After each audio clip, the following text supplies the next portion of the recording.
இன்றைக்கி வாங்க கிச்சனில் என்ன செய்யணும்னு பார்க்கலாம். வெஜிடபிள் குருமா செஞ்சுக்கிட்டு இருக்கேன்.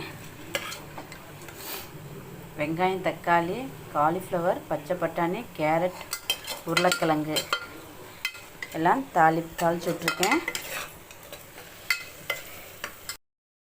தேங்காய், முந்திரி எல்லாம் அரைச்சி வச்சுருக்கேன். புரோட்டா மாவு பிணைஞ்சி வச்சுருக்கோம். வெஜிடபிள் குருமா தண்ணி ஊற்றி வேக வைக்க போகிறோம். வெந்ததுக்கப்புறம் பார்க்கலாம். வாங்க குருமா ரெடி ஆச்சான்னு பார்ப்போம்.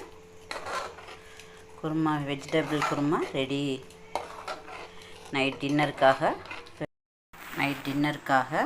மாவு புரோட்டா மாவு பிணைஞ்சி வச்சுருக்கோம். வெஜிடபிள் குருமா ரெடி நைட் டின்னருக்காக. அஸ்ஸலாமு அலைக்கும் வரஹ்மத்துல்லாஹி தஆலா வபரகாத்துஹு.